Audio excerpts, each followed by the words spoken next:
When you need him to help you, he'll always come through. Never will I be alone. With his help, I can stand on my own.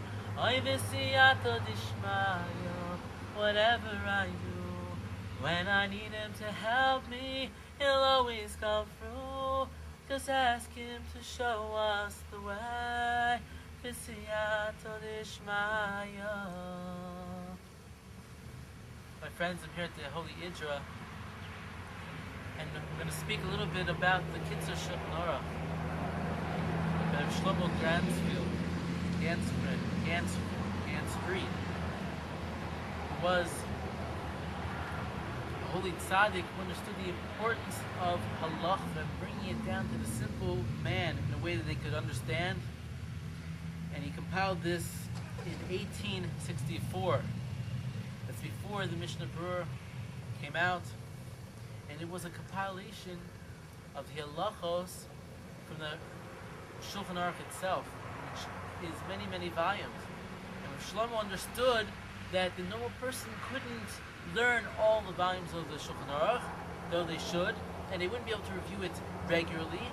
But the kitzer Shulchan Oruch, a comprised, shortened version of the most important points, every man could read, even the most simplest of people.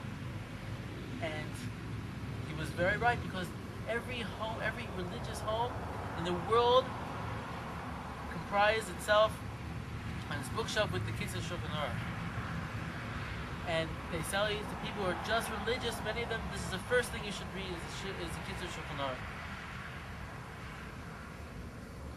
And so I don't know what will be with it, but we'll begin it. We'll see if it's Hashem's will to continue it. But at the very least, you at home should pick up a copy and bring it into your home. This here is an English translation. There are many of them. And so it starts out talking about the laws of rising in the morning. And one thing I'm going to mention is that the Nassim of Nemirov, the main disciple of Rabbi Nachman, he composed the Kutei Halachos, a spiritual sefer explaining the spirituality behind the laws. And it's very beautiful. And we don't have to guess, but I could never come up with something anywhere as close. But we'll see. Maybe I'll be able to also add more of a spiritual aspect to reading and learning the kitzer Shulchan Oruch. Do my best. I place Hashem before me at all times. It says in Tehillim 16:8. Is a major principle of the Torah and for the paths of the righteous who proceed before Hashem. The way a person lives, acts, and deals when he's alone in his home differs from his behavior when he is in the presence of a great king. Similarly, his speech and his manner of talking within his household and close circle differs from his speech and manner of talking when he's in the king's chambers. Then he takes care that all his acts and words are correct and proper. Surely this applies when the person becomes aware that the great king, the Holy One blessed be he, whose glory fills the entire world, Yeshaya, stands over him and observes his deeds. As it says in Yirmiyah 23:24, can a person hide in a secret place without my seeing him? It says Hashem, behold, I fill up the heavens and the earth. This realization should immediately prompt awe and humility resulting from fear of God, blessed be he, and cause one to feel shame because of him. And you tell me, please, what kind of pace you want to learn this in.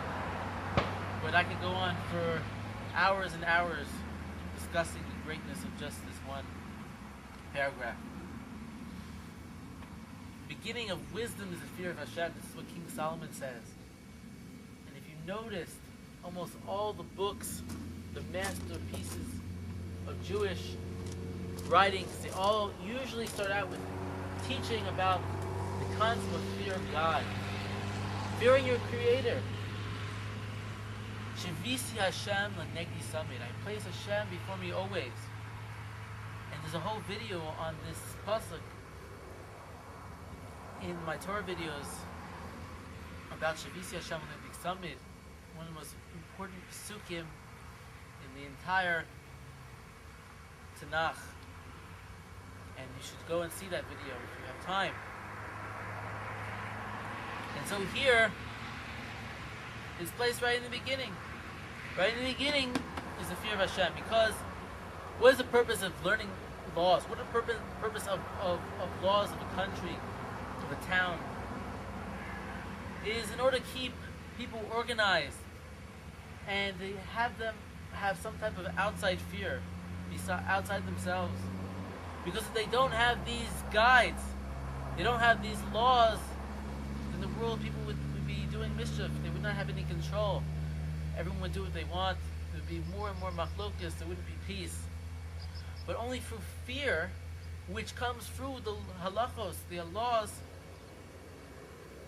of a person's town, and in this case, in Judaism, the laws of the Torah, can a person come to this realization that Hashem is everywhere, and then they can have das, understanding in their life, and in their learning, and in their purpose. So we start out here with this important teaching. Number 2, similarly, when lying on his bed, a person should realize before whom he is lying. Immediately upon rising from sleep, he should recall the kindness which Hashem blessed he performs for him, returning his soul. He trusts his soul to Hashem tired, and Hashem returns to him renewed and rested, so that he can carry out his service with all his potential and serve him the entire day. This is the totality of man's purpose for existence. It says, "Ne'echa, renewed in the morning, great is your faithfulness." This implies that every morning a person is renewed as a new creation.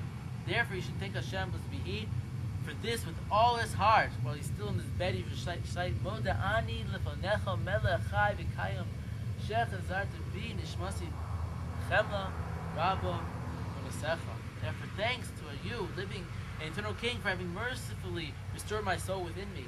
Great is your faithfulness. This may be recited even though one's hands are not clean, for it does not contain any of the names of Hashem. One should pause slightly between the words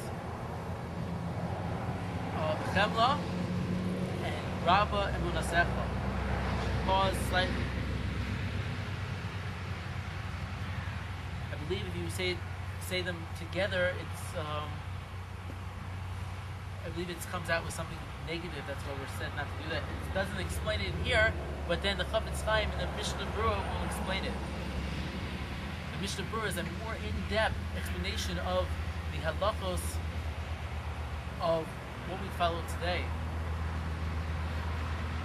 And it brings this kitzer Shulchan Oruch, the whole Shulchan Oruch, down a little bit with more explanation, understanding of what exactly we're supposed to do. Chassidim learn more straight the Shulchan Oruch itself. But the Mishnah Berurah is very well respected as the foundation to the laws of Judaism today. And this kitzer Shulchan Oruch is the very, very basics, I would put it, as to what we're supposed to be doing. And therefore we should review it over and over and over again. If a person were to review the Mishnah Berurah, they can only do it maybe one time a year if they work every single day to do the whole thing. But here, this you could complete many times a year, and at the very least once a year. And it's your most basic heart, and teaches a person how to fear God. And so he says in the morning, a person should, when they wake up, they should think about the purpose. And I can't reiterate it enough. It's brought in Hasidic Sfarim. Biala Rebbe reminded me this the other week. He says, as soon as you wake up in the morning, you have to think about that Hashem brings light into everything in creation. And you have to bring Hashem right there immediately. Your first thought of the day is brought in many, many Sfarim. Establish the rest of the day's thoughts. The rest of the day, how it's all going to be is how you wake up. And so we're going to learn the next. We should wake up like a lion. We have to wake up in the right way. We have to have a negavasa nearby. We're supposed to wash our hands, which we're going to learn about. But first we're going to say, Moda ani lefonecha. We can say it right away. But having pure and clean thoughts